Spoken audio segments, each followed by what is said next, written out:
Good morning, students. In last lecture, we discussed about tongue. So, tongue, which is highly muscular organ,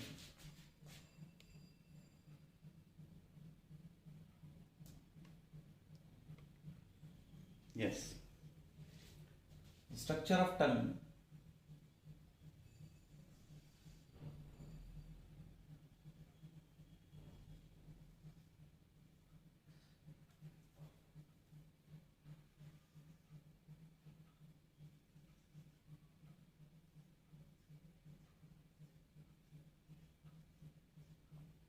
This region, as I told you, pharyngeal, and this region, which is oral part of the tongue. There are, this is lymphoid region. This is called as lingual tonsils.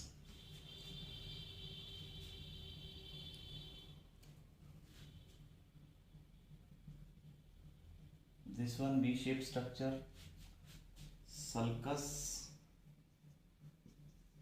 terminalis. And beta, these are vellet papillae.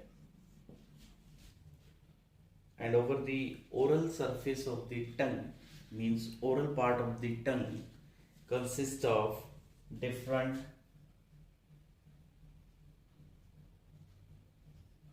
papilla.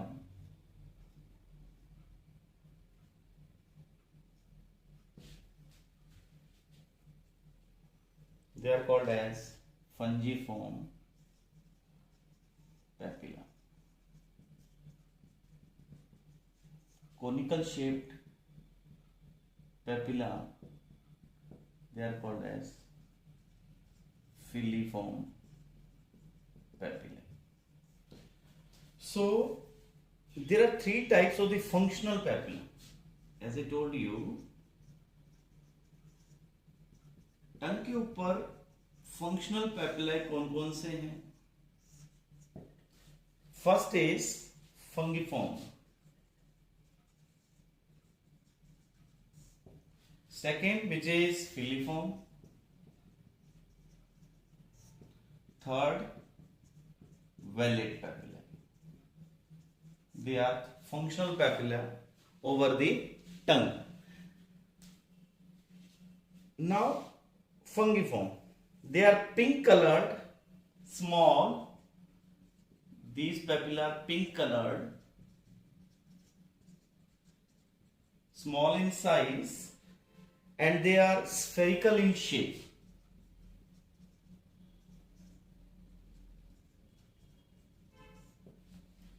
These papilla are mostly present on the anterior surface. ये देखो बेटा, आगे आगे ये papilla जो है mostly on anterior surface.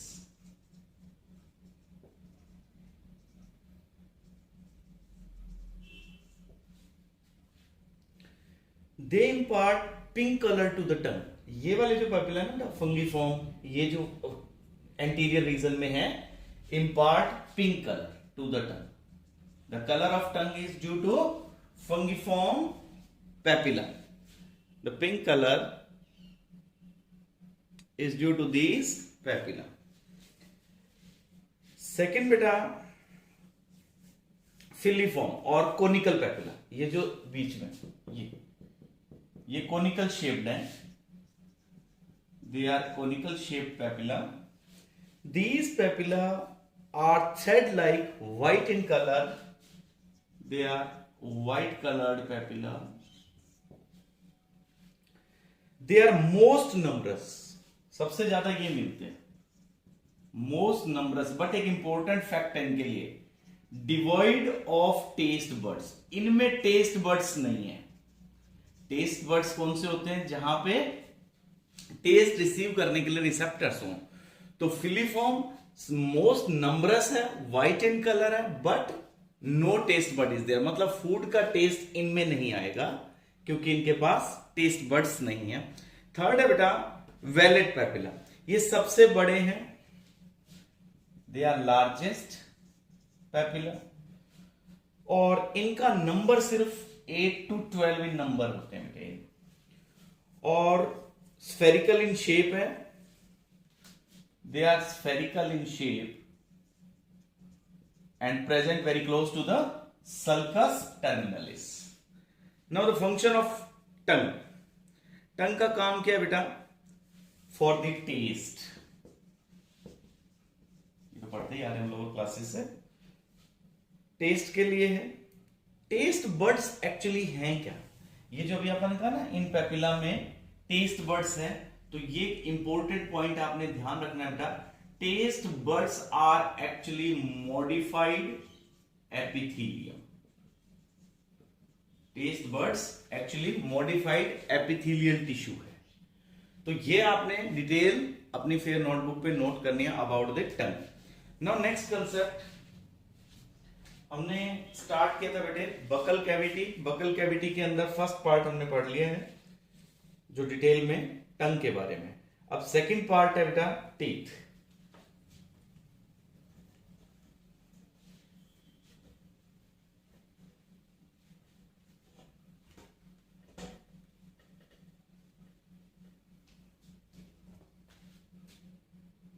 Yes, beta. Our next topic is teeth.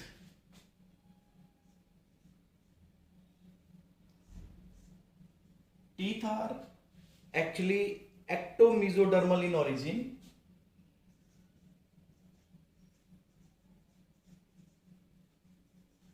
अब ये क्या है? ये होती है बेटा जर्म लेयर्स, कि एक्टोडर्म मीजोडर्म से आया या एंडोडर्म से आया है, कि ड्यूरिंग एम्ब्रियोनिक डेवलपमेंट। +2 में हम पढ़ेंगे कि जब हमारा एम्ब्रियो डेवलप करता है तो उसमें 3 जर्म लेयर्स होती हैं। कौन कौन सी 3 जर्म लेयर्स होती है बेटा हमारे पास? Ectoderm, mesoderm and endoderm. ये तीनों जर्म लेयर्स में से टीथ बनाने के लिए ये 2 जर्म लेयर्स यूज होती हैं। जैसे जो इनेमल होगा वो एक्टोडर्म से आता है, रिमेनिंग जो टीथ है वो आता है बेटा मीजोडर्म से। अभी आप जब स्ट्रक्चर पढ़ेंगे तो इट मींस टीथ कैसे होंगे? Ecto mesodermal in origin. अब अगर हम इसका स्ट्रक्चर देखते हैं टीथ का, तो टीथ के स्ट्रक्चर को हम 3 पार्ट्स में डिवाइड करते हैं बेटे।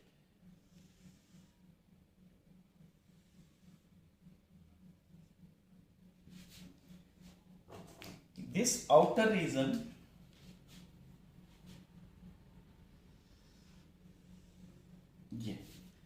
This part is called as ये जो रेड कलर में है ये हार्डेस्ट सब्सटेंस है, कवरिंग है बाहर, क्राउन जो है part, this is called as enamel. Enamel के बाद नेक्स्ट रीजन आता है बेटा डेंटाइन का। सेकेंड रीजन जो है इसके बाद ये डेंटाइन रीजन है।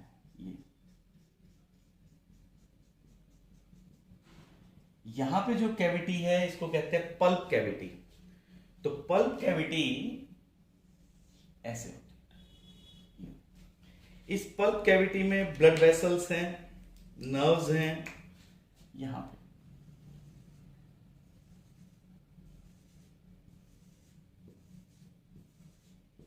Like this.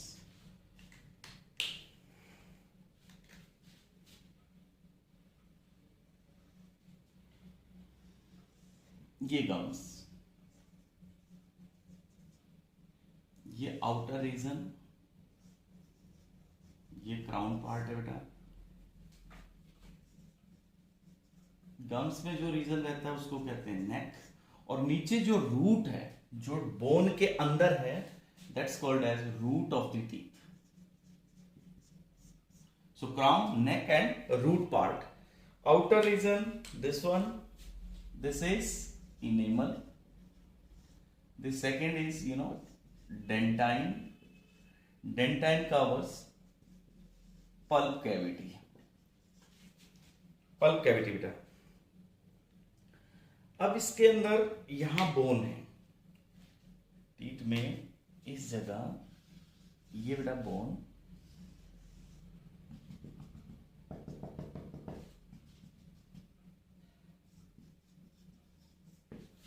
बोन और टीथ के बीच में यहां पे ये reason,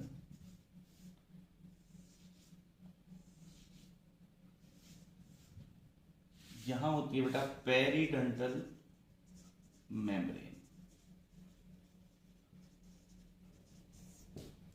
and second one which is cementing layer. This is second one.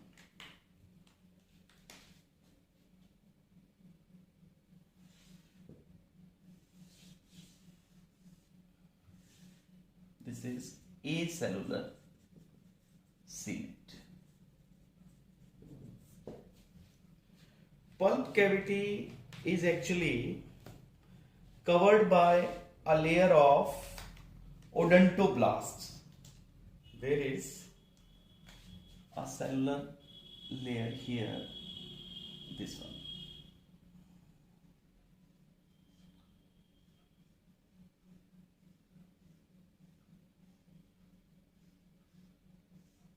Layer of odontoblasts pulp cavity को फॉर्म करने के लिए. सो मैं रिपीट कर रहा हूं बेटा. Tooth is divided into three parts: outer crown, middle neck, and lower is called as root.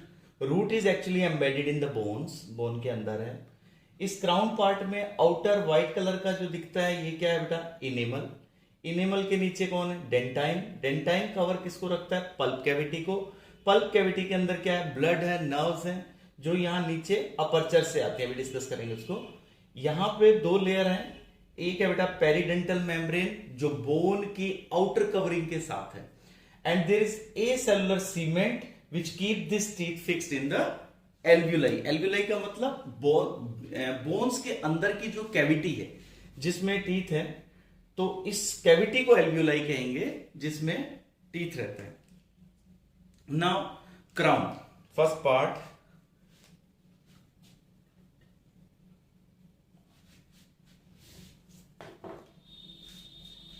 First part is crown part. Crown part actually, it is the outer part of the tooth, exposed outside gums. This region exposed outside gums. Second reason, neck. This one. This part, it is actually internal part of the tooth which is embedded inside the gums. Neck part कौन सा है? जो इन gums के बीच में बेटा, embedded in gums. Third बेटा root, the part inside the socket of root, part inside the socket या alveoli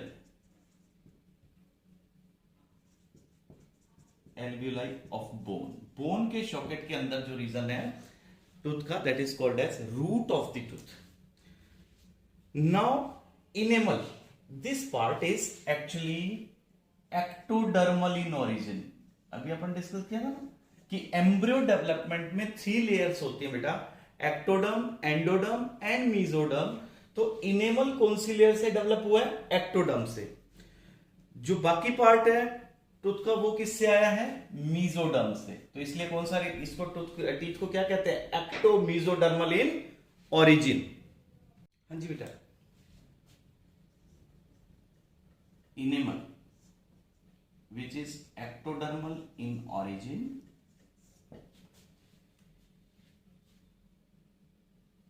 it is actually composed of inorganic salts. Enamel में 96% inorganic salts हैं, and these inorganic salts mainly in the form of calcium phosphate. Calcium phosphate salt है इसमें, and then 3% water in this enamel region, and there are proteins also. Which protein is there? Amelogenin. amylogenin protein is there. Second part of the teeth is, dentine. Dentine inner to the enamel. ये किससे originate होता है बेटा? It is mesodermal in origin.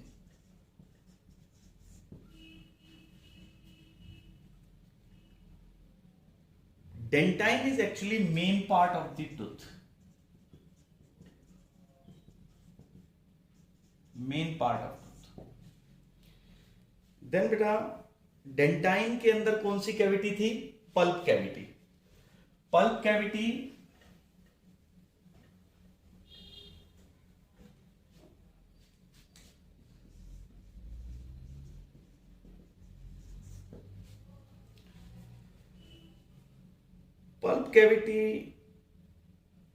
which is with the aperture at the base. इस pulp cavity के base पे यहां पे एक अपर्चर है. This aperture is called as apical foramen.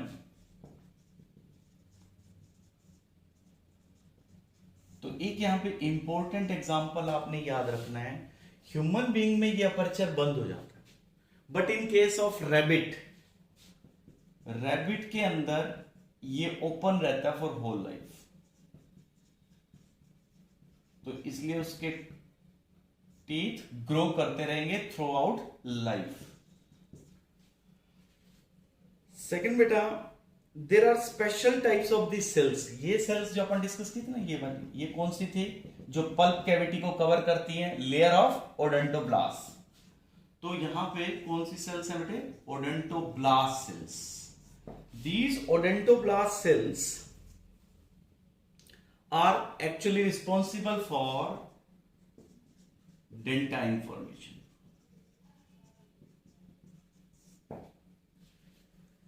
Now next is types of the teeth. In human being, as you know, there are two sets of the teeth. हमारे अंदर दो बार में आते हैं. पहले आते वो कौन से दांत होते बच्चे? Milk teeth. And second permanent. अच्छा, मिल्क कब से कब आते हैं? मिल्क आते हैं 6 months की एज से अप टू 2 years. और परमानेंट आते हैं बेटा 6 years to 12 years की एज तक आएंगे. क्योंकि हमारे दो सेट में आते हैं, तो हम किस कैटेगरी में आएंगे? डाइफाइकोडंट.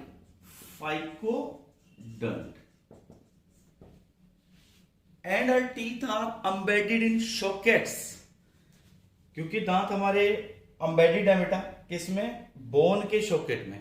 That's why we are in the category of thecodont. You must remember these two terms. Thecodont means teeth are embedded in the sockets. Diphycodont means there are two sets of the teeth in human being.